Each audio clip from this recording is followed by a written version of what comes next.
ఉన్నప్పుడు నీ వెలుగు నాపై ఉదయించెను. చీకటిలో నేనున్నప్పుడు నీ వెలుగు నాపై ఉదయించెను.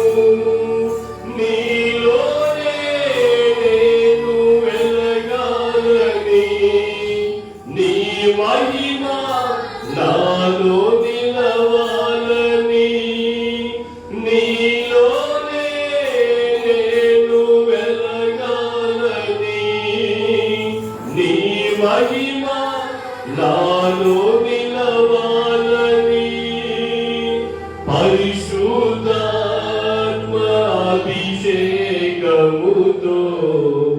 నన్ను నింపుచున్నావు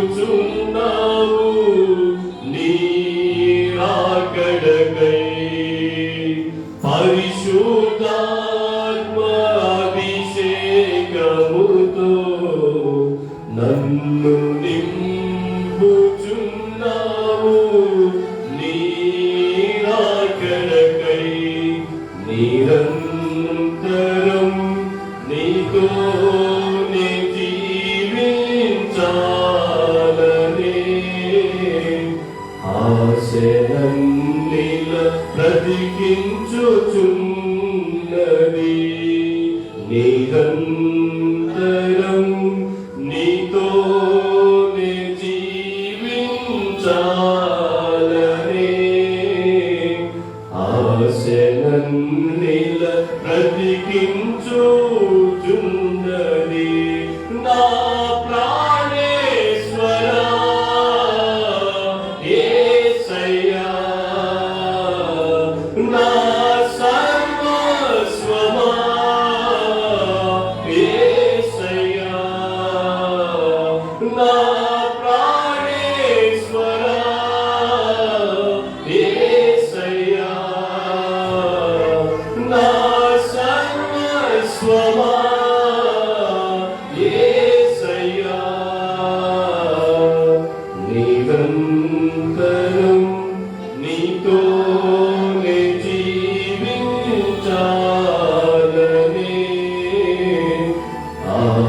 ఆశనన్నిల బ్రతికించుచున్నది.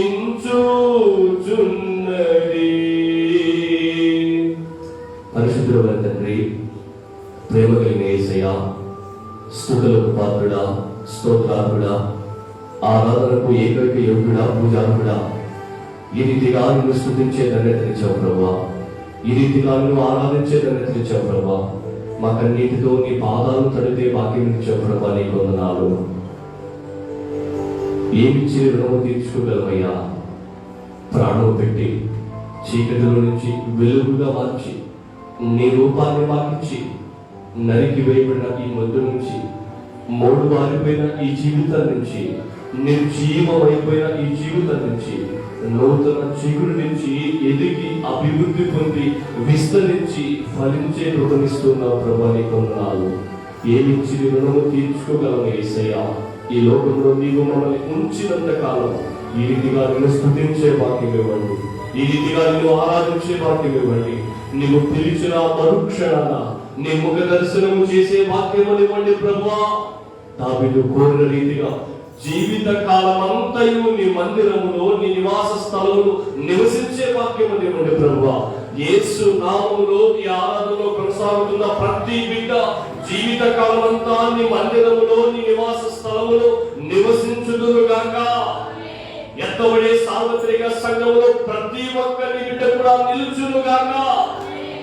భౌతిక సంబంధమైన, బాహ్య సంబంధమైన క్రైస్తవ్యంపై గురి నిలుపకున్నట్లు అంతరంగ సంబంధమైన క్రైస్తవ్యంపై గురి నిలిపి అంతరంగాన్ని పరిశుద్ధపరుచుకుని శుద్ధి చేసుకునే భాగ్యం ప్రతినిధుడికి దయచేయమని, మాట్లాడే దేవా మాతో మాట్లాడమని, జీవింపజేసే దేవా మాతో మాట్లాడమని, బ్రతికించే దేవా మాతో మాట్లాడమని ప్రార్థన చేస్తూ సమస్త మహిమ నీకు చెల్లిస్తూ యేసయ్య నామములో ప్రార్థిస్తున్నాము తండ్రి. ఆమేన్, ఆమేన్, ఆమేన్. కూర్చుందాం, కూర్చుందాం, త్వరితంగా కూర్చుందాం.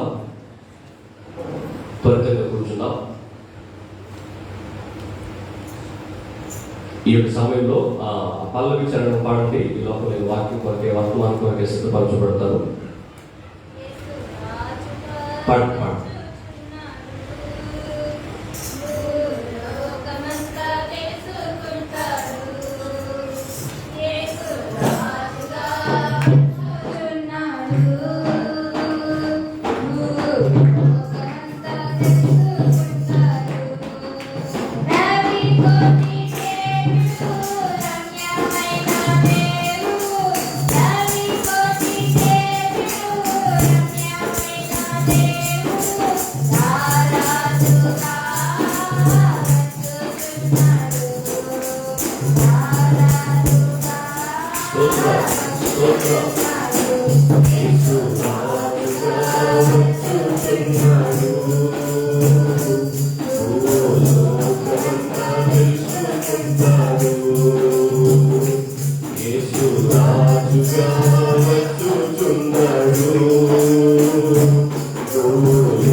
దేవునికి స్తోత్రం.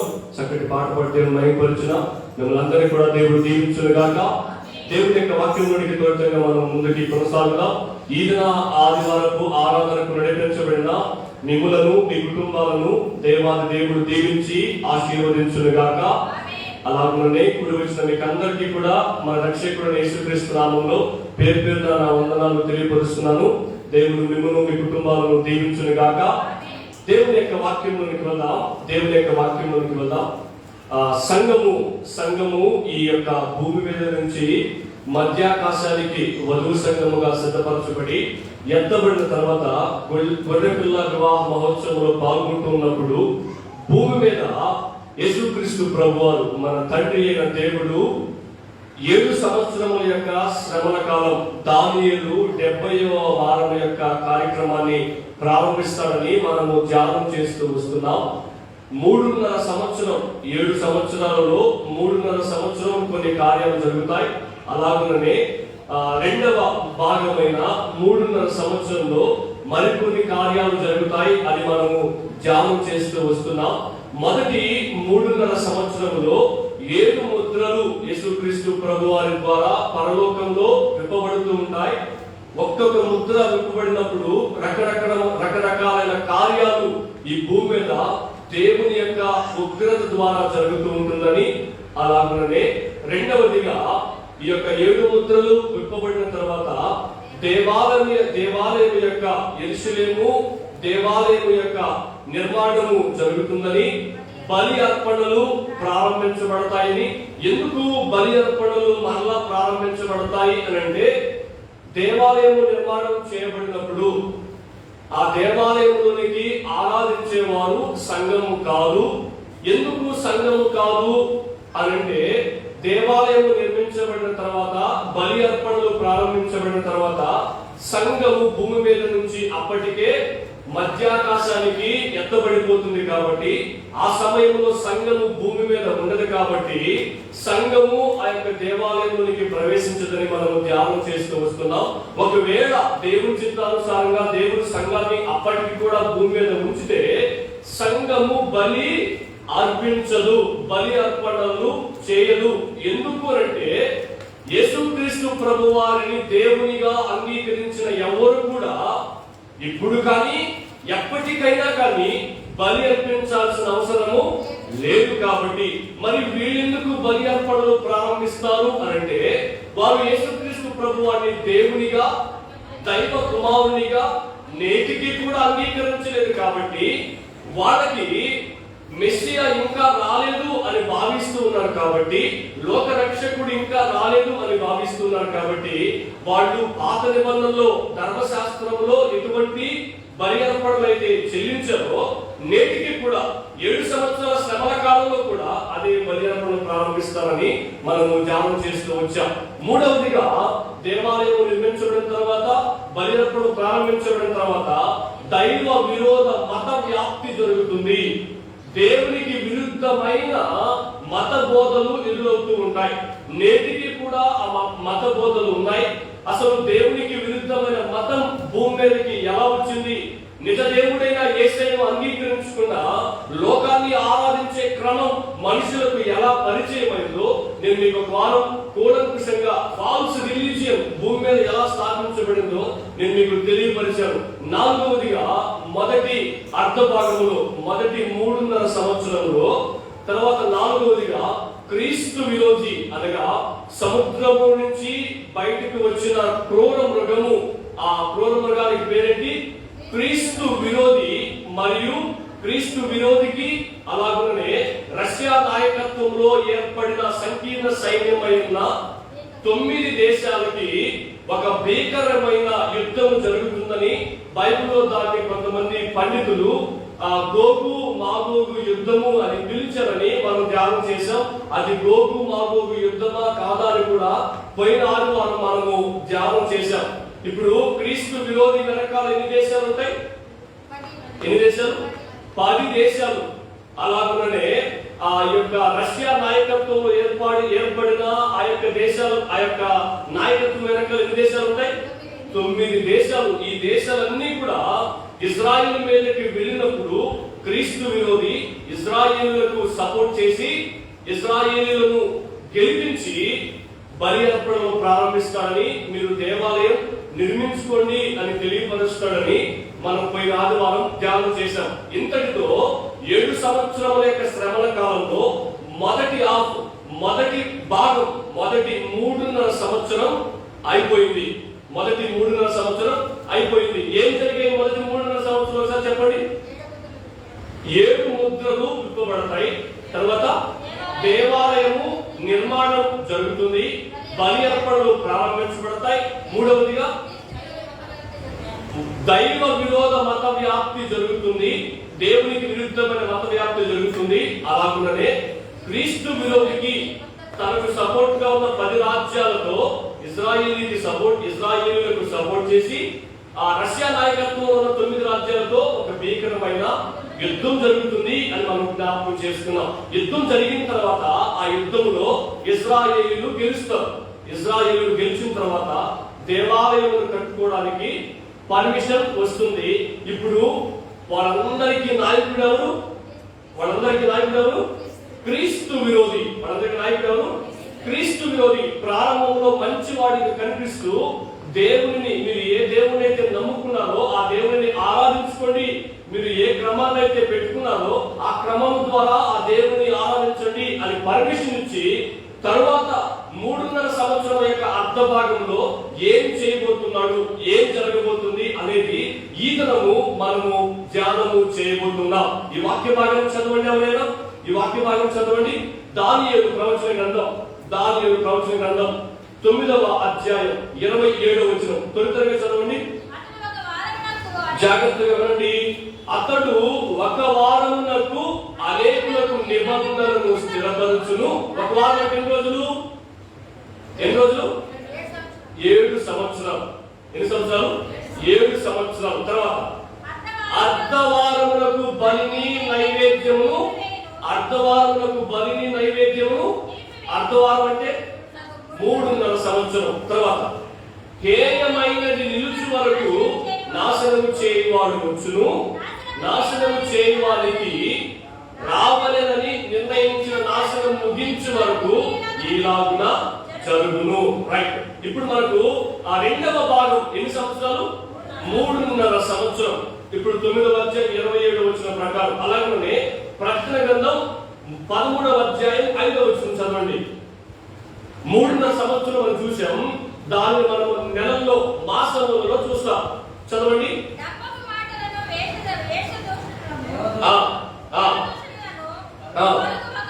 దానికి ఇయ్యబడును మరియు 42 నెలలు. ఎన్ని నెలలండి? 42 నెలలు. రైట్. ఇప్పుడు మనం నెలల్లో చూసాం. ప్రకటన గ్రంథం 11వ అధ్యాయం 3వ వచనం. 11వ అధ్యాయం 3వ వచనం. నేను నా ఇద్దరు సాక్షులకు అధికారం ఇచ్చేదను, వారు గోనె పట్ట ధరించుకొని 1260 దినములు ప్రవచింతురు. రైట్. ఆ ఇద్దరు సాక్షులు ఎవరో నేను క్రమంగా చెప్తా వస్తాను. క్రోనలాజికల్ ఆర్డర్ లో బైబుల్ లేదు కాబట్టి మనం క్రమంగా మనం ధ్యానం చేయాలి కాబట్టి అక్కడక్కడ రెఫరెన్స్ నేను చూపిస్తా వస్తున్నాను. ప్రకటన గ్రంథం 11వ అధ్యాయం 3వ వచనంలో ఎన్ని దినాలు చెప్పింది? ఎన్ని దినాలు చెప్పారు? 1260 రోజులు. ఎన్ని నెలలు? 42 నెలలు. ఎన్ని సంవత్సరాలు? 3.5 సంవత్సరం. రైట్. రెండవ అర్థభాగం 3.5 సంవత్సరం అయితే దాన్ని నెలల్లో తీసుకుంటే 42 నెలలు అవుతాయి. రోజుల్లో తీసుకుంటే 1260 రోజులు అవుతాయి. నేను రెఫరెన్స్ సహా మీకు చూపించాను. చూడండి. ఈ వివరణ మీకు తెలియపరిచిన తర్వాత నేను ముఖ్య వాక్య భాగంలోకి వెళ్తాను. ఈ రెండవ 3.5 సంవత్సరంలో 7 సంవత్సరముల యొక్క రెండవ అర్ధ భాగంలో ఏమి జరగబోతున్నాయి అని చెప్పి నేను మీకు తెలియపరిచి ఒక్కొక్క దానిని సమయానుకూలతను బట్టి వివరించుకుంటూ ముందుకెళ్తాను. మొట్టమొదటిగా మిగతా 3.5 సంవత్సరంలో మొదట జరగబోయేది ఏంటంటే నాశనకరమైన ఏ వస్తువు పరిశుద్ధ స్థలమందు నిలుస్తుంది. ఆ నాశనకరమైన ఏ వస్తువు ఏంటో నేను మీకు ఇప్పుడు తెలియపరుస్తాను.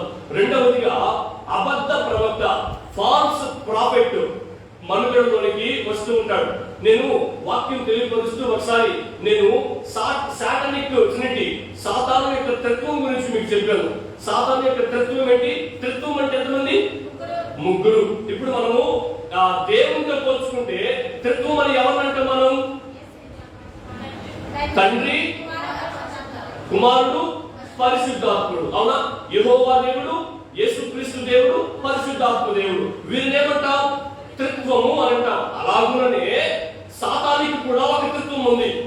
సాతానికి కూడా ట్రినిటీ ఉంది. సాతాను యొక్క త్రిత్వం ఎవరెవరు?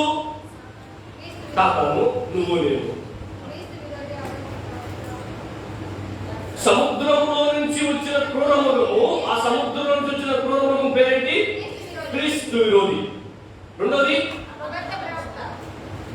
ఆయనకేం పేరు పెట్టాం మనం? భూమిలో నుంచి వచ్చిన క్రూరమృగం. అవునా? ఆయన పేరేంటి? అబద్ధ ప్రవక్త. ఇప్పుడు మనం అబద్ధ ప్రవక్త అని చదివి చూసారా? ఆ అబద్ధ ప్రవక్తే భూమిలో నుంచి వచ్చిన క్రూరమృగం. ఆయన ఏం చేస్తాడో నేను ముందు చెప్తాను మీకు. మూడోది ఎవరు? ఘట సర్పము. ఆ ఘట సర్పము ఎవరిని పిలిచాం మనం? సాతానుడు. ఇప్పుడు మనకు ఘట సర్పం అంటే అర్థం కాదు, భూమిలో నుంచి వచ్చిన క్రూరమృగము అంటే అర్థం కాదు, సముద్రం నుంచి వచ్చిన క్రూరమృగము అంటే అర్థం కాదు. క్రీస్తు విరోధి అంటే మనకు అర్థమవుతుంది. అలాగే అబద్ధ ప్రవక్త అంటే మనకు అర్థమవుతుంది. సాతాను అంటే మనకు చిన్న పిల్లలు కూడా చెప్పేస్తారు. సాతాను అంటే ఎవరో అతని యొక్క బిహేవియర్, అతని యొక్క వ్యక్తిత్వం ఏంటో చెప్పేస్తారు. అవునా? ఇప్పుడు ఘట సర్పం అంటే పాము అనుకుంటారు కొంతమంది. అవునా? అలాగే నేను మీకు ఈ 3 పదాలు తెలియపరిచాను. ఆ యొక్క తత్వంలో సాతానిక్ యొక్క ట్రినిటీలో, సాతాను యొక్క తత్వంలో రెండవ వ్యక్తి అబద్ధ ప్రవక్త, ఫాల్స్ ప్రాఫెట్. ఆ అబద్ధ ప్రవక్త ఏం చేస్తాడో ఆ 3.5 సంవత్సరం ప్రారంభంలో మీకు తెలియపరుస్తాను. అలాగనే 666వ ముద్ర. మీరు విన్నారు ఈ మాట? నేను ఒకసారి ఈ వర్తమానం వినకుండా ఉన్నప్పుడు ఆ ప్రత్యేకంగా 666 అనే ముద్ర మీద ఒక పుస్తకం ఉంది. ఆ పుస్తకం నేను క్లియర్ గా చదివాను. క్లియర్ గా చదివితే ఆల్రెడీ 666 ముద్ర ప్రారంభమైపోయిందని, చాలా మంది తలల మీద ముద్ర వేయించుకున్నారని, చాలా మంది చేతుల్లో ఐసీ చిప్పులు పెట్టుకుని ఉన్నారని విన్నారా మీరు ఈ మాటలు? ఇవన్నీ కూడా అబద్ధ బోధలే. కారణం ఏంటి అంటే ఈ 666 ముద్ర అంటే ఏంటో, 666 ముద్ర ఎప్పుడు ప్రారంభమవుతుందో, 666 ముద్ర ప్రారంభమైనప్పుడు ఏం తెలుసుకోవాలంటే మనం ఎక్కడికి పోవాలా? 7 సంవత్సరాల శ్రమల కాలంలోకి వెళ్ళాలా. ఇప్పుడు ఇది ఏ కాలం? ఏ కాలం? సంఘకాలం. సంఘము భూమి మీద ఉన్నప్పుడు 666 ముద్ర ప్రారంభం అవదు. ఎలా చెప్పావయ్యా అంటే 7 సంవత్సరాల శ్రమల కాలం ప్రారంభం అయితేనే 3.5 సంవత్సరం అయిపోవాలా. మిగతా రెండవ భాగమైన 3.5 సంవత్సరంలో 666 ముద్ర వస్తుంది. ఇప్పుడు ఏ కాలం నడుస్తుంది? ఇప్పుడు సంఘం భూమి మీద ఉన్నప్పుడు అసలు ఈ మిగతా ముందు కార్యక్రమాలు జరగలేదు. మరి 666 ముద్ర ఎలా ప్రారంభం అవుతుంది? మనం కూడా చాలాసార్లు, ఇంక్లూడింగ్ మీ, నాతో సహా నేను కూడా చాలాసార్లు భ్రమపడ్డాను అటువంటి పుస్తకాలు చదువుతా ఉన్నప్పుడు. కానీ 666 ముద్ర ప్రారంభమయ్యేది 7 సంవత్సరాల యొక్క రెండవ భాగమైన 3.5 సంవత్సరంలో. Right, next. సూర్యుని ధరించిన స్త్రీ. వాళ్ళెవరో, ఏంటి, ఎందుకు సూర్యుని ధరించిన స్త్రీ అని ఎందుకు ఆమెకు పేరు పెట్టారో ఆమె ఎవరో మనం తర్వాత చూద్దాం. మహాశ్రమల కాలపు పరిశుద్ధులు.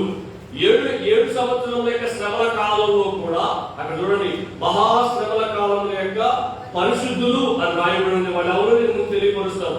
తర్వాత ఇద్దరు సాక్షులు, 2 witnesses. వాళ్ళు ఎవరో, వాళ్ళు ఏం చేస్తారు, భూమి మీద కూర్చున్నప్పుడు ఏం చెప్తారో తర్వాత చూద్దాం.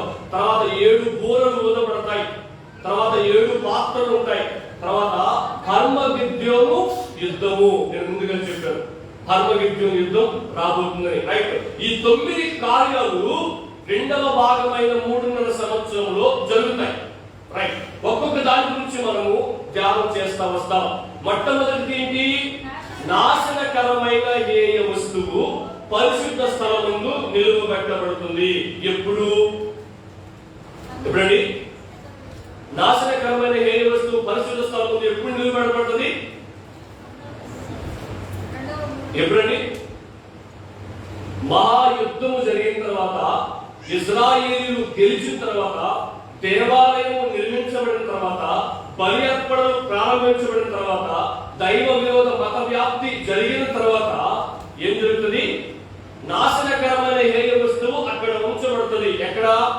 దేవునిని ఆరాధించే స్థలంలో. వాళ్ళు దేవాలయాన్ని 3 భాగాలుగా విడగొడతారు.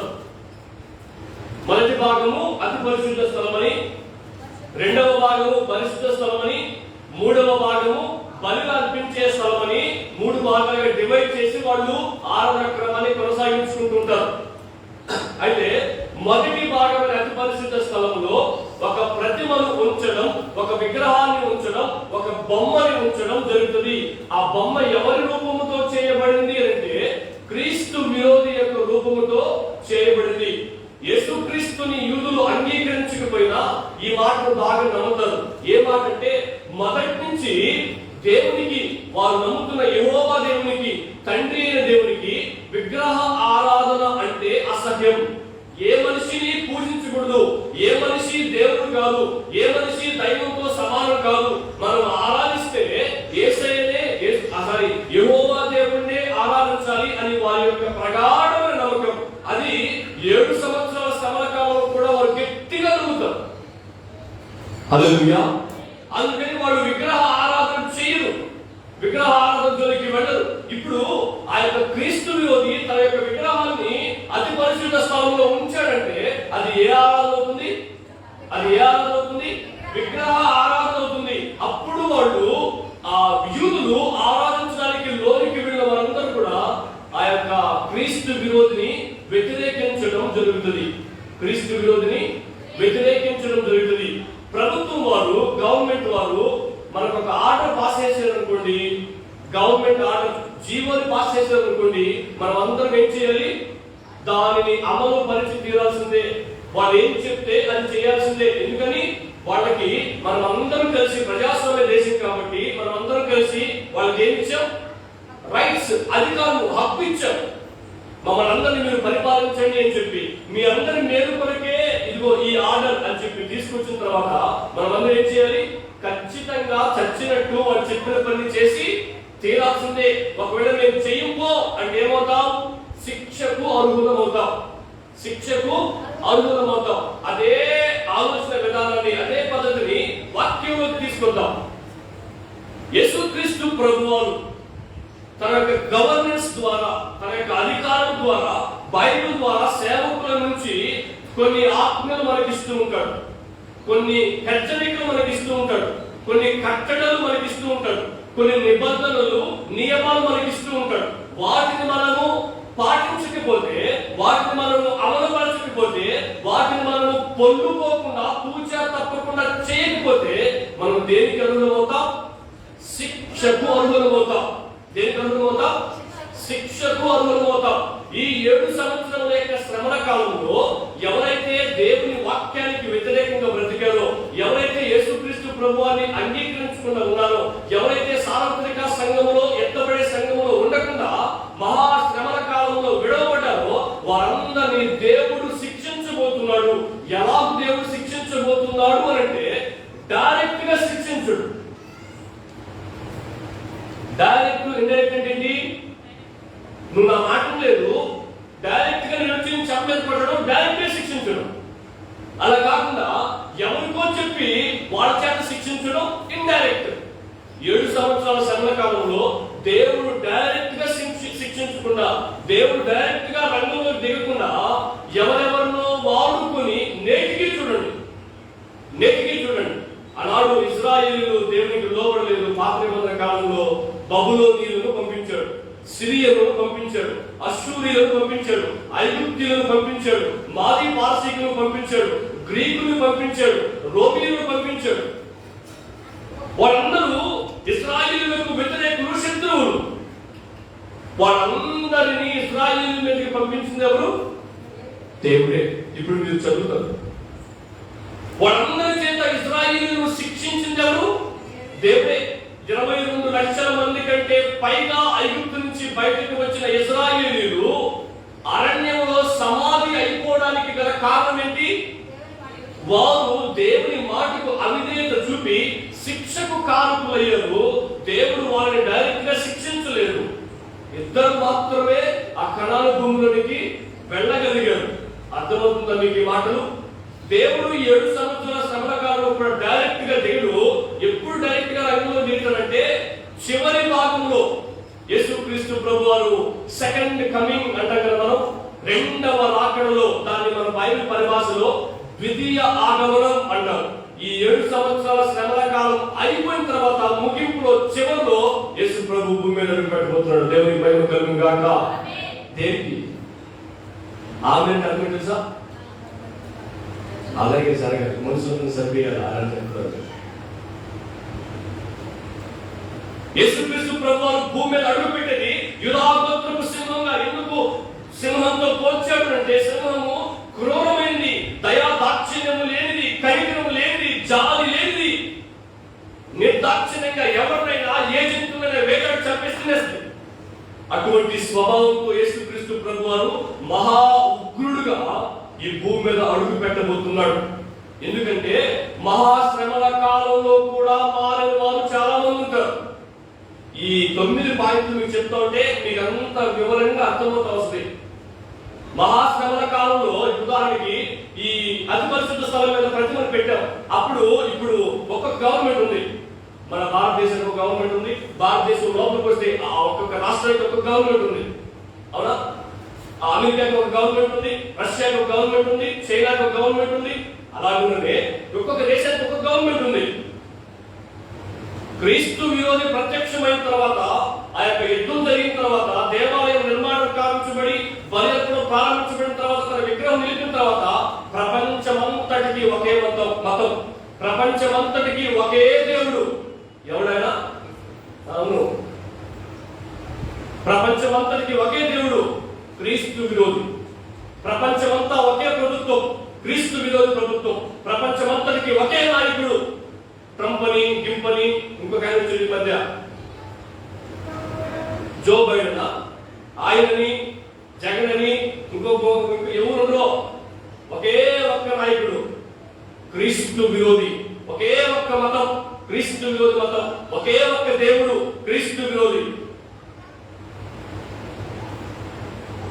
ఇప్పుడు ఆ మతాన్ని ఆచరించే వాళ్ళు చాలా మతస్థులు ఉంటారు. మనం విగ్రహాలను చేయం. అవునా? విగ్రహాలకి మనకు ఎగరిస్తుంది. ఇంకో మతానికి చెందిన వాళ్ళు మన సహోదరులు, మన బ్రదర్స్, వాళ్ళు విగ్రహాలను చేయమంటే చేయమంటే చేయకపో, మేము చేయకూడదంటారా? దేవుడు కూడా దండం, దేవుడు దండం అంటే. ఎందుకని వాళ్ళకి మొదటి నుంచి విగ్రహారాధన అలవాటు, వాళ్ళందరూ క్రీస్తులను ఫాలో అవుతారు. కొంతమంది యూదుల్లో గతి లేక, ఎందుకంటే చచ్చిపోతాం మన భయం, ఎందుకంటే మీరు ఆ ప్రతిమకు మొక్కకపోతే మిమ్మల్ని చంపేస్తామంటారు ఆయన.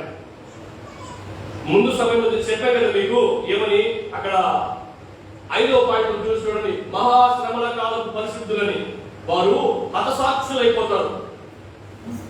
ఎందుకు హతసాక్షులు అయిపోతారు? అయ్యా మేము మొక్కకూడదయా, మేము విగ్రహాన్ని పూజించకూడదయా, మేము యేసుప్రభుని ఆరాధించలేయా, మేము యేసుప్రభుకి బలిపించలేని నువ్వు చెప్తే వాళ్ళు ఎవరా దేవుడు, నేను దేవుడు, మిమ్మల్ని కాపాడింది ఎవరు, మీ దేవుడు కాదు నేను అంటాడు. కాబట్టి మీరు నమస్కరిస్తే, ప్రార్థిస్తే, ఆరాధన చేస్తే, పూజిస్తే నన్ను ఆరాధించండి అని చెప్తాడు. మేము ఆరాధించకుండా అని చంపేస్తాడు, హింసించి చంపేస్తాడు, ఘోరాతి ఘోరంగా హింసించి చంపేస్తాడు. చాలా ఉదాహరణలు ఉన్నాయి, నేను ముందు సమయంలో చెప్తాను మీకు. 3వ అర్ధ భాగంలో జరగబోయే ప్రాముఖ్యమైన మొట్టమొదటి కార్యం ఏంటంటే నాశనకరమైన హేయ వస్తువు. ఇప్పుడు నాశనకరమైన హేయ వస్తువు ఏంటది? క్రీస్తు విరోధి యొక్క ప్రతిమ, క్రీస్తు విరోధి యొక్క రూపం, బొమ్మ. మీరు ఈజిప్ట్ పిరమిడ్స్ చూసినప్పుడు ఆ రాజుల యొక్క ఉద్దేశం ఏంటంటే ఆ రాజే ఆ రాజ్యానికి దేవుడు. అవునా? నేటికి కూడా మీరు గూగుల్లో సెర్చ్ చేసి చూస్తే అనేక మంది రాజులు పూజింపబడిన వారుగా ఉంటారు. భారతదేశంలో నేటికి కూడా అటువంటి యుద్ధాలు చేసిన వారిని ఆరాధిస్తున్న వాళ్ళు, అవునా, గెలిచిన వాళ్ళని పూజిస్తున్న వాళ్ళు, అంటే మనిషిని ఆరాధిస్తున్న వాళ్ళు నేటికి కూడా ఉన్నారు. అలాగే క్రీస్తు విరోధి కూడా తన బొమ్మను పెట్టి తనను ఆరాధించమని చెప్తాడు. అదే నాశనకరమైన హేయ వస్తువు. మత్తయి సువార్త 24:15 చదవండి సార్ త్వరగా. మత్తయి సువార్త 24:15. కాబట్టి ప్రవక్త అయిన దానియేలు ద్వారా చెప్పబడిన, ఎక్కడ చెప్పాడండి? దానియేలు గ్రంథం 9:27 చెప్పాడు. అవునా? రైట్. దానియేలు ద్వారా చెప్పబడిన నాశనకరమైన హేయ వస్తువు పరిశుద్ధ స్థలమందు నిలుచుట మీరు చూడగానే ఎప్పుడు చూస్తారండి? ఎప్పుడు చూస్తాడు? 7 సంవత్సరముల యొక్క శ్రమల కాలం 2వ భాగంలో చూస్తారు, సెకండ్ పార్ట్ లో చూస్తారు. ఎవరు చూస్తారు? విడువబడిన వాళ్ళ జాబితా అంతా చూస్తారు. దాంట్లో ఆ నిజులు ఉంటారు, యూదులు కూడా ఉంటారు. ఒకరు మాత్రం ఉండరు. ఎవరు? సంఘం ఉండదు. ఎందుకని? సంఘము ఎత్తబడిపోయిన తర్వాతే ఇవన్నీ కూడా జరుగుతాయి. కాబట్టి ఇంకొక ఆలోచన చేయాలి మనం. సంఘములో విడువబడిన వాళ్ళు కొంతమంది ఉంటారు. వాళ్ళు కూడా దేవుని దృష్టికి విడువబడిన సంఘస్థులు ఉన్నప్పుడు, విడువబడిన సంఘం అన్నారు. సంఘం అంటే ఎత్తబడేదే సంఘం. హల్లెలూయా. విడువబడే దాన్ని సంఘము అని అనరు. మరి విడువబడిన వారిని ఏమంటారు? క్రైస్తవులు అంటారా? అనరు. అవిశ్వాసులు అంటారా? అనరు. భక్తిహీనులు అంటారా? అనరు. మరి ఇంక ఏ పేరు పెట్టు వాళ్ళకి? ఇంతకుముందు మనమందరం చర్చికి రాకముందు, ఇంతకుముందు మనమందరినీ రక్షించబడక ముందు, యేసుని నమ్మక ముందు మనల్ని ఏమని పిలిచారు? అన్యులు, అన్య జనులను పిలిచారు. సంఘములకు వచ్చిన తర్వాత అదే జీవితాన్ని జీవిస్తూ, అదే పాపంలో జీవిస్తూ, అదే చీకటిలో జీవిస్తూ ఉన్నప్పుడు సంఘంలో ఉన్నా, ఆరాధన చేస్తున్నా, దేవుని పనులన్నీ జరిగిస్తూ ఉన్నా, మనం చీకటి జీవితాన్ని జీవిస్తుంటే దేవుని దృష్టికి మనం క్రైస్తవం కాదు, దేవుని దృష్టికి మనం సంఘం కాదు, మన దేవుని దృష్టికి మనం ఎవరు అంటే అన్యజనులమే. 3 భాగాలుగా ఉన్నాయి. నేను మొత్తం చెప్పాను మీకు. ఏంటంటే మొట్టమొదటిది యూదులని, రెండవది సంఘమని, మూడవది అన్యజనులని. యేసుక్రీస్తు ప్రభువాన్ని అంగీకరించిన వారు, యేసుక్రీస్తు ప్రభువారి లాగా బతకాలని ప్రయత్నం చేసేవారు సంఘం అవుతారు. వారు ఎత్తబడే వారే కానీ విడువబడే వాళ్ళు. ఒకవేళ బై ఛాన్స్ సంఘంలోకి వస్తూ ఉన్నా విడువబడ్డారంటే వాళ్ళు విడువబడిన సంఘస్థులు కాదు. వాళ్ళకి ఆ పేరు దేవుడు పెట్టాల. మరి ఏం పెట్టాడు అంటే అన్యులు అని పెట్టాడు. దేవుని ఎరగని వారు అని పెట్టాడంటే మరి చర్చకి వచ్చారు కదా, వాళ్ళ అవసరం వాళ్ళు తీర్చుకుంటున్నారు, వాళ్ళ ఆలోచన ప్రకారం వాళ్ళు ఉన్నారే కానీ యేసు ప్రభుని ఎరిగిన వారి జాబితాలోకి రాలేదు, యేసు ప్రభుని ఆరాధించే వారి జాబితాలోకి రాలేదు. ఎత్తబడే సార్వత్రిక సంఘంలో ఎలా ఉంటే ఎత్తబడతామో అటువంటి జీవితాన్ని జీవించే వారి జాబితాలోకి వాళ్ళు రాలేదు. అందుకని దేవుడు వాడు ఏమంటారు తెలుసా? అన్యులు అని పిలిచాడు. రైట్. ప్రవక్త అయిన దానియేలు ద్వారా చెప్పిన నాశనకరమైన ఏ వస్తువు పరిశుద్ధ స్థలం ముందు నిలుచుట మీరు చూడగానే అన్నాడు. ఖచ్చితంగా చూస్తాను, ఖచ్చితంగా చూస్తాను. రైట్. ఇంకో మాట చూద్దాం. తెస్సలోనికీయులకు రాసిన రెండవ పత్రిక 2వ అధ్యాయం 4వ వచనం. తెస్సలోనికీయులకు రాసిన రెండవ పత్రిక 2వ అధ్యాయం 4వ వచనం. ఏది దేవుడు అనబడునో, ఏది పూజింపబడునో దానినంతటిని ఎదురించుచు దానికంతటికి పైగా వాడు తను తానే హెచ్చించుకొనుచు తాను దేవుడనని తనను కనపరుచుకొనుచు దేవుని ఆలయంలో కూర్చుండును కనుక ఏ విధముగానైనను ఎవడును మిమ్మును మోసపరచనీయకుడి. రైట్. ఇప్పుడు మీకు ప్రాక్టికల్ గా ఒక ఉదాహరణ చెప్తాను, జాగ్రత్త వినండి. ఇప్పటి వరకు నేను ఏసీ గురించి ప్రకటన చేస్తా ఉన్నా, ఏసీ గురించి చెప్తానే ఉన్నా, బైబిల్ రెఫరెన్స్ చూపించి చెప్తానే ఉన్నా. కొద్ది రోజుల తర్వాత ఎవరో ఒక బొమ్మను తీసుకొచ్చి, ఎవరో ఒక విగ్రహాన్ని తీసుకొచ్చి, లేకపోతే 4 విగ్రహాన్ని తయారు చేసి తీసుకొచ్చి ఇక్కడ పెట్టి మీరు యేసు ప్రభు అన్న పేరు మాట్లాడకుండా ఆ బొమ్మకు పేరు పెట్టి ఆ పేరు ఉచ్చరించి ఆరాధన చేయడం ప్రారంభించండి. మీరు ఆరాధన చేసినప్పుడు యేసు ప్రభు మీ మధ్యలో మెదలకూడదు, ఆ బొమ్మ మీ మధ్యలో మెదలాలి అని చెప్పి నేను ఇంకో వ్యతిరేకమైన బోధన చేస్తూ వచ్చాను అనుకోండి, అప్పుడు ఆటోమేటికల్లీ మీకు అర్థమైపోద్ది ఏంట్రా బైబిల్లో ఉన్నది ఒక విధంగా అయితే దీన్ని ఇంకో రకంగా చెప్తున్నాడేంటి. బైబిల్లో విగ్రహ ఆరాధన చేయకూడదని ఉంది కదా, మరి ఈ విగ్రహాన్ని ఆరాధన చేయమంటాడేంటి, దీన్ని పూజించమంటాడేంటి? అదొక మీకు మాట. అప్పుడు మీకు అర్థం కాదు, ఎవరినైతే మీరు నమ్మారో వాళ్ళని మీరు నమ్మకుండా ఉండే పరిస్థితులకు వచ్చేస్తుంది. అదొక అక్కడ రాయబడిన మాటదే. మీరు ఎవరినైతే నమ్మి దేవాలయాన్ని కట్టుకున్నారో, బలి అర్పణ ప్రారంభించారో ఆయనే బలి అర్పణ ఆపేస్తాడు. ఆయనే తన విగ్రహాలు తీసుకొచ్చి పుల్పిట్ మీద పెట్టి అదే పరిశుద్ధ స్థలం మీద పెట్టి ఆయనను ఆరాధించమని చెప్తాడు. ఆయనను ఆరాధించమని చెప్పిన తర్వాత మనకు వాళ్ళందరికీ అప్పటి వరకు ఎవరెవరైతే క్రీస్తు విరోధిని నమ్మారో ఆయనే క్రీస్తుని అనుకున్నాడు. ఎందుకని ఆయనే క్రీస్తుని అనుకున్నారండి? ఎందుకని ఆ యుద్ధంలో క్రీస్తు విరోధి చనిపోయి మరలా బతుకుతాడు. అవునా? చనిపోయారని నటించి మరలా బతికారని చెప్తాడు. చాలా మత గ్రంథాల్లో ఇలాంటి వ్యక్తులు చాలా మంది ఉన్నారు.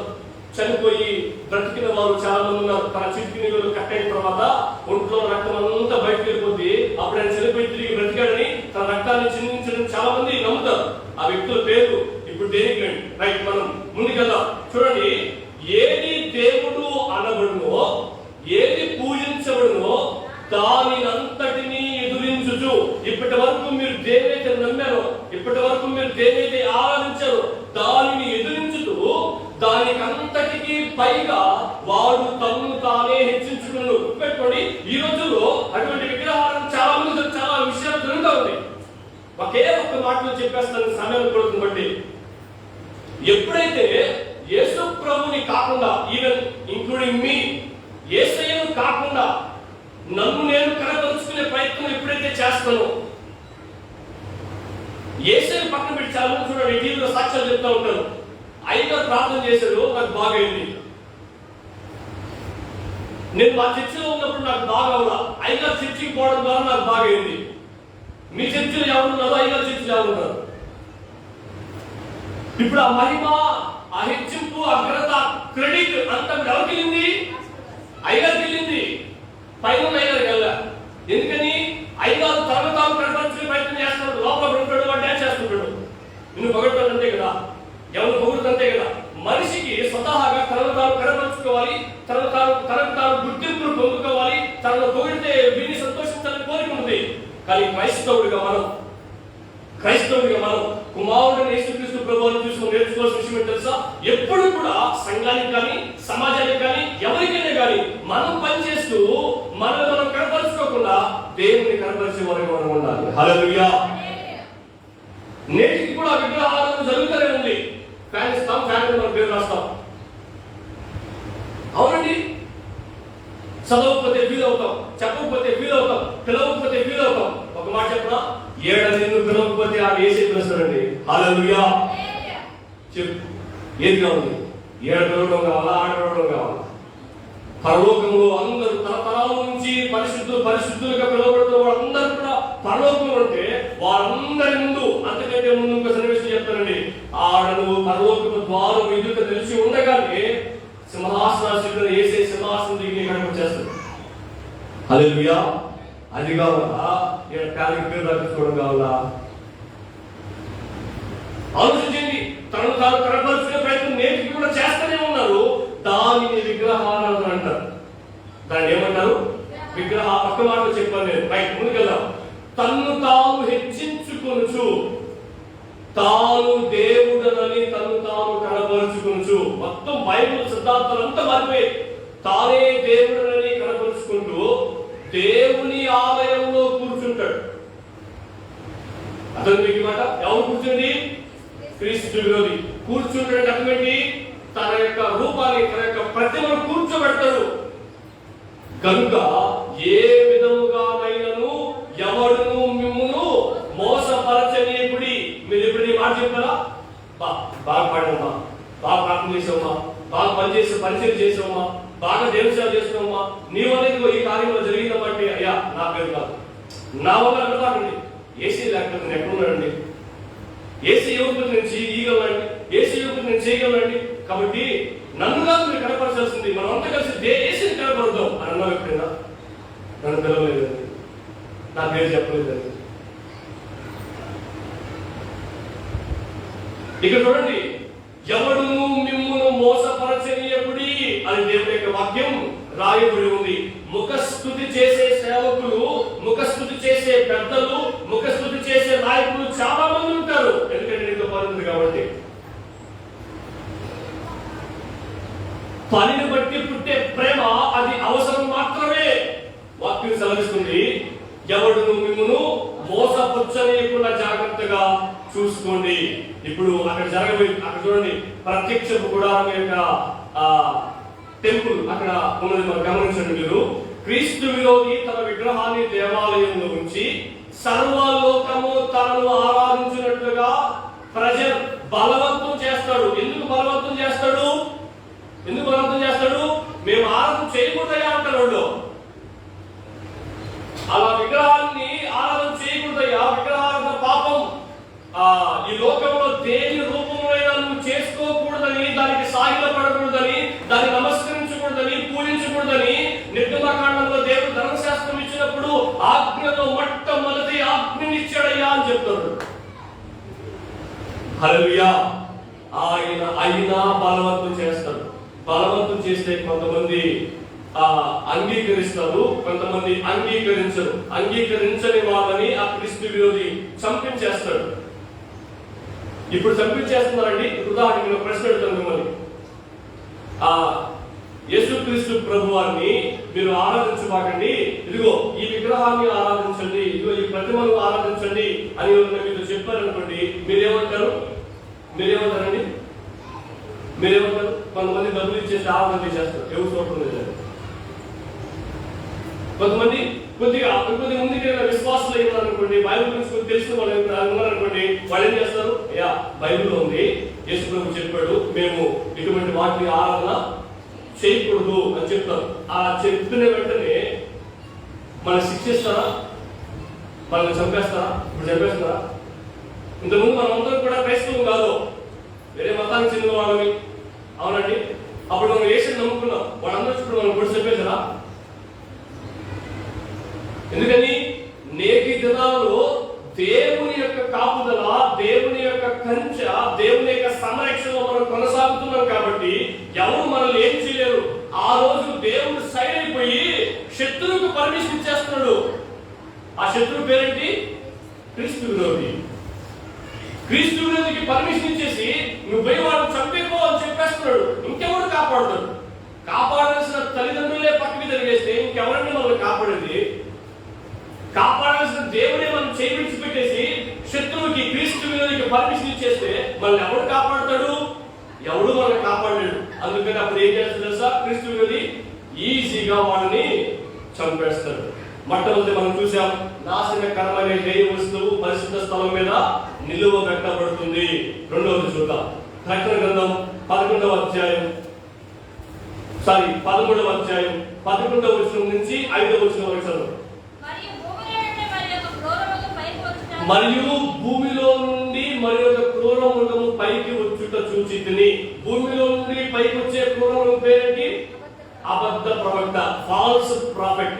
ఒక నిమిషం ఆగండి. ఇక్కడ మనం ఇంకొక ఆలోచన చేద్దాం. అబద్ధ ప్రవక్త ఎవరో అర్థం కావాలంటే, ఉదాహరణకి ఎవరో మనకు వచ్చి ఇదిగో సముద్రం వచ్చేస్తుందంట, ఏదో జరిగిపోతుందంట, అక్కడ అలా జరుగుతుందంట, ఇలా జరుగుతుందంట ఎవరో మనకు చెప్పారండి. అది అబద్ధం అని మనకి ఎప్పుడు తెలుస్తుంది? ఇది నిజం కాదు అని మనకి ఎప్పుడు తెలుస్తుంది? నిజమేంటో తెలిసినప్పుడు, నిజమేంటో మనం తెలుసుకున్నాం అంతేనా? ఇది నిజం అని మనకి ఎప్పుడు తెలుస్తుంది? అబద్ధం ఏంటో మనకు తెలిసినప్పుడు అంతేనా? ఇది చీకటి అని మీకు ఎప్పుడు తెలుస్తుంది? వెలుగుగా మారినప్పుడు. ఇది వెలుగు అని ఎప్పుడు తెలుస్తుంది? చీకటిలో ఉన్నప్పుడు అంతేనా? రైట్. ఇప్పుడు మనం ముందుకు వెళ్దాం. అబద్ధ ప్రవక్త ఎవరో మనకు తెలియాలంటే అసలు ప్రవక్త ఎవరో తెలియాలి మనకు అంతేనా? ప్రవక్త యొక్క పనేంటో మనకు తెలిస్తే అబద్ధ ప్రవక్త అని ఎవరో మనం గుర్తుపట్టగలరు. నేను చాలాసార్లు వాక్య భాగంలో చెప్పాను ప్రాఫెట్ గురించి, ప్రొఫెటికల్ లాంగ్వేజ్ గురించి, ప్రవక్త గురించి నేను చెప్పాను. ప్రవక్త అని ఎవరినంటామంటే ప్రవచనం అంటే ఏంటి? ఇప్పుడు మీరు చెప్పినట్టు ఆలోచన వస్తుంది. ప్రవచనం అంటే ఏంటండి? జరగబోయే విషయాన్ని రైట్. ఇంకొక 15 నిమిషాలు, ఇంకొక అరగంటలో మీరు మధ్యాహ్నం ఆనందం అవుతున్నారు. జరగబోయేదే కదా, అది ప్రవచనం అవుతుందా? ఇంకొక అరగంట తర్వాత మీరు నడిచి ఇంటికి పోబోతున్నారు, అది ప్రవచనం అవుతుందా? మరి ప్రవచనం అంటే ఏంటి? ఈ రోజుల్లో చాలా మంది దేవుని ఆత్మ చేత నింపబడ్డామని, ఇంక్లూడింగ్ నేను ప్రత్యక్షంగా చాలా మంది చూశాను. నా యవన స్థితిలో, నేను యవనస్తునిగా నా తల్లి సంఘంలో నేను ఉన్నప్పుడు ఒక ఆమె తన భర్త వాక్యం చెప్పేవాడు. ఆమె ప్రవచన వరం కలిగి ఉన్నది అని అందరిని నమ్మించింది. ఆమె నమ్మింది. ఆ పాస్టర్ వాక్యం చెప్తా ఉంటే మధ్యలో ఆమె ప్రవచనం చెప్పేస్తూ ఉంటుంది. అందరూ ఆశ్చర్యానికి గురయ్యేవాళ్ళు, అందరూ భయానికి గురయ్యేవాళ్ళు. ఎందుకంటే తెలుసా? సోది మాటలు మనకు బాగా ఎక్కుతాయి కదా, బాగా మనకు అర్థమవుతాయి కదా, ఎక్కువ శాతం మనం ఆశపడతాం కదా. భవిష్యత్తులో ఏం జరగబోతుందో తెలుసుకోవడానికి చాలా సుముఖత వ్యక్తపరుస్తాం, ఇష్టాన్ని చూపిస్తాం. ఆమె ప్రవచనం చెప్పేస్తూ ఉంటే ఎలా పడితే అరిచేసింది, ఎలా పడితే ఎగిరేసింది, ఎలా పడితే గందరగోళం అయిపోయింది, వేసుకున్న బట్టలు ఎలా పడితే అయిపోయింది. చాలా బాగుంది అని ఆమె చాలా మంది ప్రార్థన చేయించుకునేవాడు. నేను కూడా చాలా ప్రార్థన చేయించుకున్నాను. కట్ చేసి చూశాను ఒకసారి. నేను ఒక దగ్గర పండుగ బూతులు తింటా ఉన్నాను, ఒక దగ్గర ఈదులు కూర్చొని పెట్టి తీసుకుని దాయాలా కడతా ఉంది. ప్రవచనం చెప్పే ప్రవక్తమ్మ చూసారా?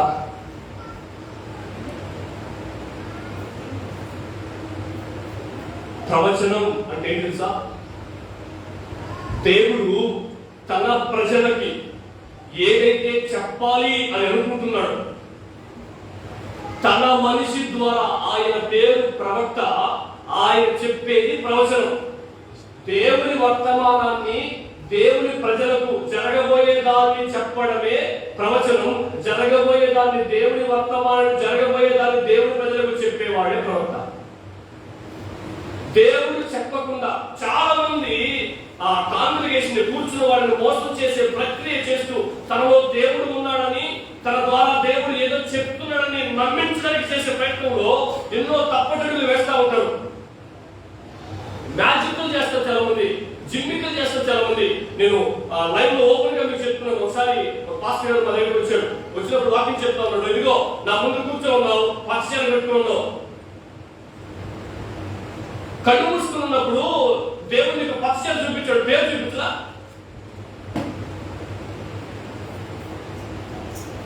అర్థమవుతుంది మీకు మాట? ఇదిగో దేవుడు భవిష్యత్తులో నీ జీవితంలో గొప్ప కార్యం చేయబోతున్నాడు. వాడు యేసు వెంటనే తెలియదు, వాడు సరైన చర్చికి వెళ్ళాడు, వాడికి అసలు బాప్తిస్మే లేదు.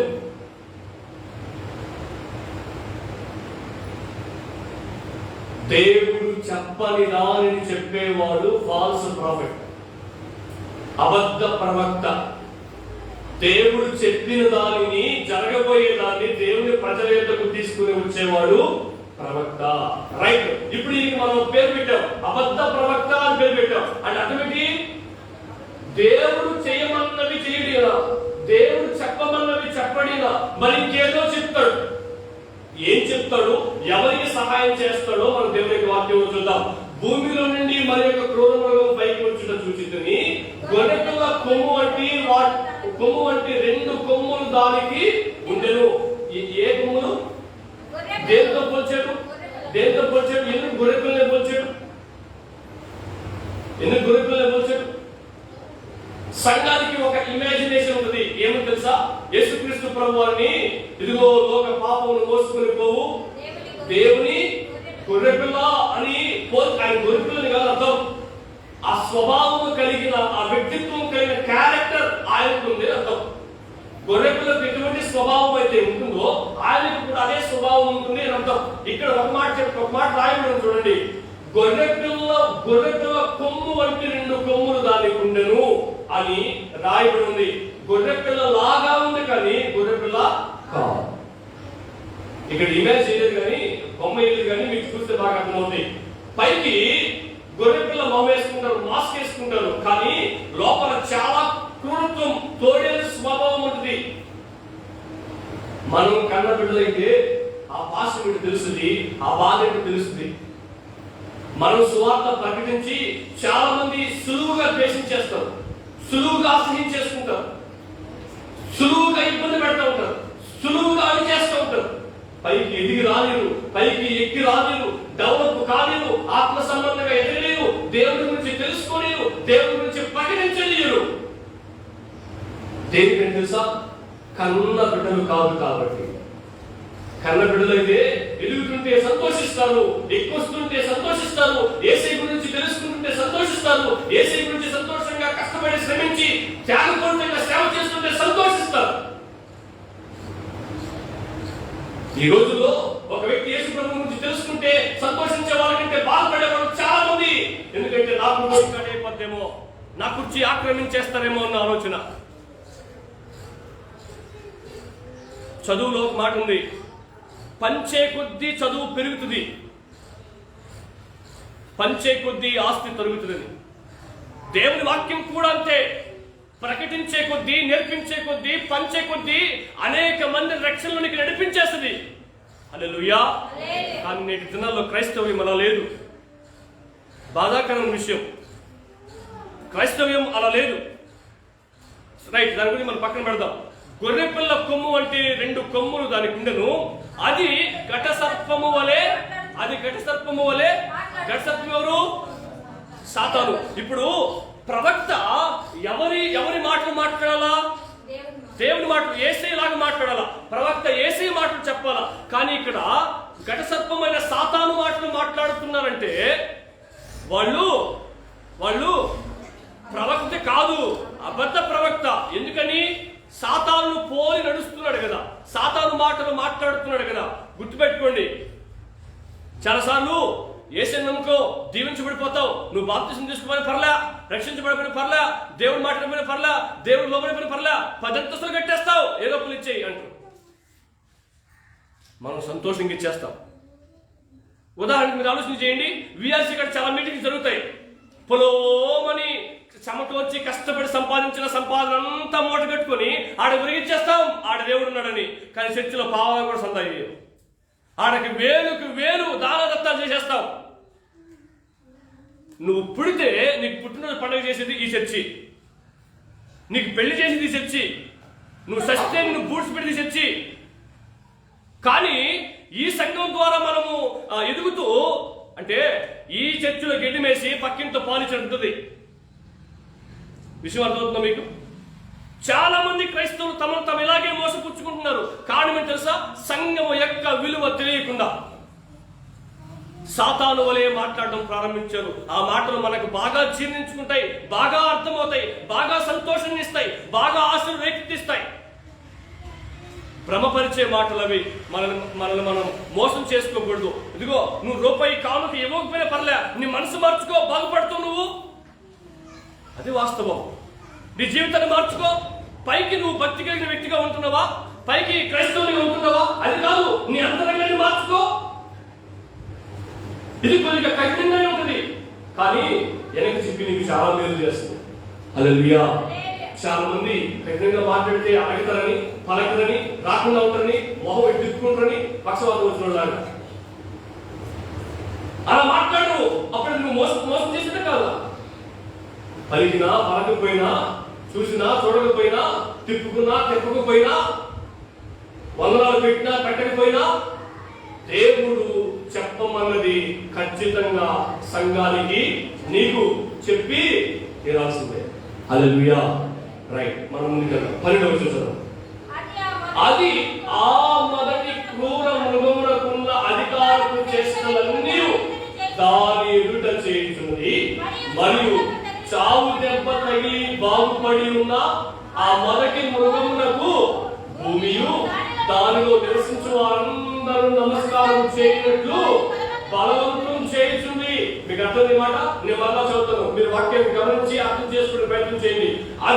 అది ఆ మొదటి క్రూర మృగమునకున్న అధికారపు చేష్టలన్నీ దాని ఎదుట చేయుచుంది, మరియు చావు దెబ్బ తగిలి బాగుపడి ఉన్న ఆ మొదటి మృగమునకు భూమియు దానిలో నివసించే వారందరూ నమస్కారం చేయనట్లు అది బలవంతం చేయుచుంది. అంటే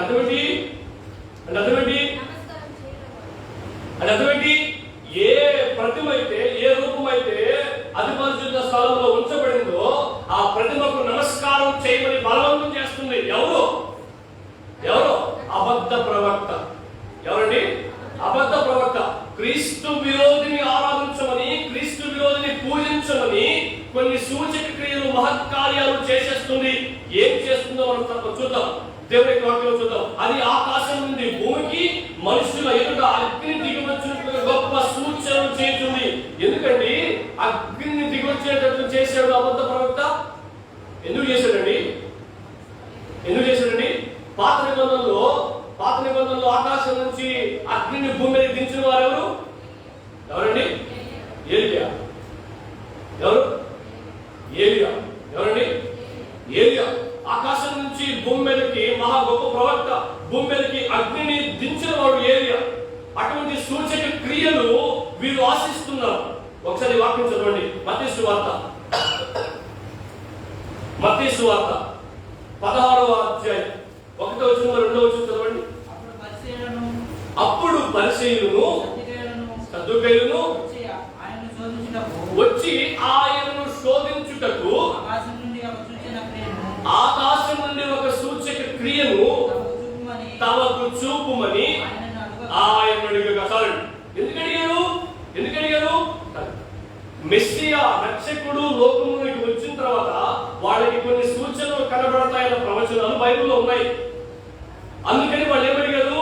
ఇదిగో మాకు ఆకాశం నుంచి ఆకాశం నుంచి అగ్ని దించాడు కదా, అలాగా ఏమైనా సూచన మాకు చూపించు అని యేసుక్రీస్తు ప్రభువాన్ని అడిగారు. యేసుక్రీస్తు ప్రభువారు భూమి మీదకి వచ్చేటప్పుడు సూచన చేయలేదు. యేసుక్రీస్తు ప్రభువారు వాళ్ళు అడిగినప్పుడు ఏ సూచన చేయలే.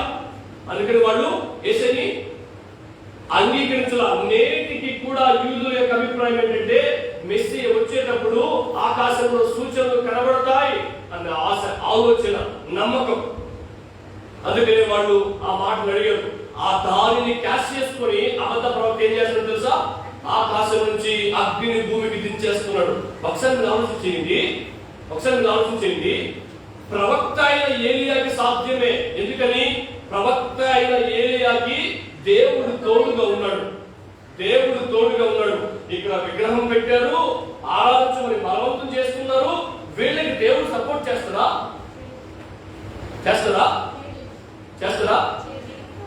చేయడు. మరి ఎలా అగ్ని భూమి మీదకి దించేశాడు అబద్ధ ప్రవక్త? మీరు చదివారు కదా, 11వ వచనం చదువుతున్నా. అది ఆకాశం నుండి ఏంటది? అబద్ధ ప్రవక్త ఆకాశం నుండి భూమికి మనుషులు ఎదుట అగ్నిని దించినట్లుగా గొప్ప సూచనలు చేస్తా ఉంది. చాలా సూచనలు చేసింది. నేను చెప్తాను మీకు ఇప్పుడు ఎలా చేయగలిగింది. ఇంకొక మాట చూద్దాం. సమూయేలు రాసిన మొదటి పత్రిక సమూయేలు రాసిన మొదటి పత్రిక 19వ అధ్యాయం 9వ వచనం. త్వరగా. యెహోవా యొద్ద నుండి ఏ ఆత్మ ఎక్కడి నుంచి యెహోవా యొద్ద నుండి దురాత్మ సౌలు మీదకి వచ్చెను. ఇప్పుడు మనకు అర్థం కావాల్సిన విషయం ఏంటి? దెయ్యం పరలోకంలో ఉంటుందా? దురాత్మ అంటే మనం వాడుకోవాల్సినవి దెయ్యమే. ఇప్పుడు మీరు ఏం చదివారు? నా బైబిల్లో దగ్గర అందరికీ బైబిల్ ఉన్నాయి, అందరి బైబిల్లో మాట ఉంది. యెహోవా యొద్ద నుండి దురాత్మ సౌలు మీదకి దిగి వచ్చింది అని ఉందా బైబిల్లో? దెయ్యం యాడికి వచ్చింది? దెయ్యం వేసుకోబడుతుందా? మీరేమంటారు? వేసుకోకపోతే దెయ్యానికి సాగలే అంటుంటే. మరి ఇప్పుడు యెహోవా యొద్ద నుంచి దెయ్యం వచ్చింది. ఒక మాట చెప్పనా? నువ్వు మాట్లాడకపోతే, నేను మాట్లాడకపోతే, మనం మాట్లాడకపోతే దేవుడు దేనినైనా వాడుకుంటాడు. హల్లెలూయా. మీకు విషయం అర్థమైందా? ఇప్పుడు ఆకాశం నుంచి ఏలియా దించినట్లుగా అగ్నిని అబద్ధ ప్రవక్త దించేస్తున్నాడంటే ఆ శక్తి అబద్ధ ప్రవక్తది కాదు. నేను చదువుతాను చూడండి. ఆ 14వ వచనం. కత్తి దెబ్బతినియు బ్రతికిన ఈ క్రూర మృగమునకు ప్రతిమను చేయవలని అది భూనివాసులతో చెప్పుచు ఆ మృగం మీద చేయుటకు తనకి ఏమైనా సూచనల వలన భూనివాసులను మోసపుచ్చుతుంది. 15వ వచనం. మరియు ఆ మృగము యొక్క ప్రతిమ మాట్లాడినట్లుగా ఆ మృగము యొక్క ప్రతిమకు నమస్కారం చేయవాడిని నమస్కారం చేయని వాడిని హతము చేయనట్లును ఆ మృగము యొక్క ప్రతిమకు ప్రాణం ఇచ్చుటకై దానికి అధికారం లేదు. కానీ ఎవరో దానికి అధికారం ఇచ్చారు. ఎవరిచ్చారు? దేవుడే ఇచ్చాడు. హల్లెలూయా. రైట్. ఇప్పుడు ఆకాశం నుంచి అగ్నిని ఏమైనా చేసేస్తారు అబద్ధ ప్రవక్త. ఎందుకని? అధికారం ఎవరికి ఇవ్వబడింది? అబద్ధ ప్రవక్తకి. ఎవరిచ్చారు? దేవుడే ఇచ్చాడు. ఎవరిని చంపేయమని, ఎవరిని మోసం చేయమని, తన ప్రజలను మోసం చేయమని. అందుకని దేవుడు చెప్తున్నాడు, దీపం ఉండగా నీ ఇంటిని చక్కబెట్టుకోవాలి. దేవుని వాక్యం నీకు బోధించబడుతున్నప్పుడే, సంఘం భూమి మీద ప్రాణాలతో బ్రతుకున్నప్పుడే తట్టాపుట్టా సర్దేసుకో. లేకపోతే ఆ తట్టే నాకు శాశ్వతం, ఆ పొట్టే నాకు శాశ్వతం, నా ఇల్లే నాకు శాశ్వతం, నా డబ్బులే నాకు దేవుడు, నాకు ఆరోగ్యమే ఉండాలా, దేవుడు లేకపోతే నాకు అనవసరం అనుకున్న వరకు తట్టాబద్ది పొట్టాబద్ది నువ్వు పోతావు. విషయం అర్థమవుతుంది మీకు? దేవుడే అపవాదికి అధికారం ఇచ్చి తన ప్రజలను హతము చేసేటట్లు చేసేస్తా ఉన్నాడు. ఫిల్టర్ తరకలన్నీ తీసేసే రోజులు రాబోతున్నాయి. ఈ రోజుల్లో అన్ని కలిసిపోయావు, గుంపులోకి పోయింది అన్నట్టుగా. పాట పాడేవాడు క్రైస్తవుడే, పాట పాడేవాడు క్రైస్తవుడే, ప్రార్థన చేసేవాడు క్రైస్తవుడే, ప్రార్థన చేయవాడు కూడా క్రైస్తవుడే. కలిసిపోయినావు. రేపు కలవలేదు. దేవుడు ఫిల్టర్ చేసి శ్రేష్టమైన గింజలను తీసుకెళ్లి ఆకాశం పెడతాడు, కింద తరకల పని పడతాడు. పాట పాడమా అమ్మా, పాట పాడమా అయ్యా, ప్రార్థన చేయ అమ్మా, చర్చికిరమ్మా అంటే ఉండు. నీ పని పట్టే రాబోతుంది. అదే హల్లెలూయా. ప్రభువా, ఏ శ్రమ నుంచి అయితే విడిపించయ్యా అని చెప్పి నువ్వు ప్రార్థన చేస్తున్నావో ఆ వినే దేవుడే, శ్రమ నుంచి విడిపించే దేవుడే శ్రమని మీద తీసుకుని రాబోతున్నది ఎవరు చెప్పుకుంటావు? ఇంకెవరిని బాధ తీరుస్తారు? ఇంకెవరిని రక్షిస్తారు? ఇక్కడ పరిస్థితి తారుమారైపోతుంది. రైట్. ఇప్పుడు నేను ముగించేస్తాను. అబద్ధ ప్రవక్త చేసే కార్యాలు ఏంటో నేను త్వరగా మీకు చెప్తాను, మీరు చూడండి. అదే ప్రకటన గ్రంథం 13వ అధ్యాయం మొట్టమొదటి సూచన ఏంటి తెలుసా? సాతాను వలె మాట్లాడుతుంది, మీరు చదివారు.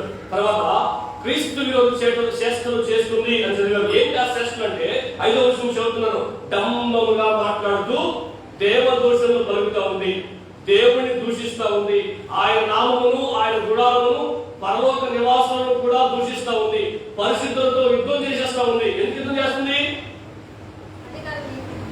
చేస్తుంది? ప్రతిమను మొక్కమంటే మొక్కలేదు కదా నువ్వు. అందుకే యుద్ధం చేస్తా ఉంది. తర్వాత మూడవది బలవంతం చేస్తుంది. క్రీస్తు విరోధిని నమస్కరించమని బలవంతం చేస్తుంది. భూనివాసులను బలవంతం చేస్తుంది. ఇవన్నీ కూడా మనం చదువుతూ వచ్చాం. లాస్ట్ గా క్రీస్తు విరోధికి ప్రతిమను చేయమని తనకి ఇవ్వబడిన సూచన వలన భూనివాసులను మోసం చేస్తూ ప్రతిమ మాట్లాడేటట్లు చేస్తుంది. నేను ఇందాక చెప్పాను, ఏమని ఏమైనా చేయగలిగిన అధికారం దేవుడు వాళ్ళకి ఇచ్చాడు. ప్రతిమేంది మట్టి కూడా మాట్లాడేస్తుంది. ఏమని చేసేస్తారన్నమాట, ఆ ప్రతిమకు ప్రాణాన్ని ఇస్తూ ఇవన్నీ చేయుటకు వారికి అధికారము ఇవ్వబడును. గుర్తుపెట్టుకోండి, మనం ముగింపులోకి వచ్చాం. ఇటువంటి పరిస్థితుల్లోనికి మన జీవితం వెళ్ళకుండా ఎవరైతే నీకు తోడుగా ఉన్నారో, ఎవరినైతే నువ్వు నమ్ముతున్నావో వారే నిన్ను మిస్లీడ్ చేస్తా ఉన్నారు, వారే నిన్ను దారి తప్పి నడిపించేస్తా ఉన్నారు, వారే దేవుడికి దూరం చేసేస్తా ఉన్నారు. ఇంకెవరు నమ్ముతావు? ఇంకెవరి దగ్గరికి వెళ్తావు?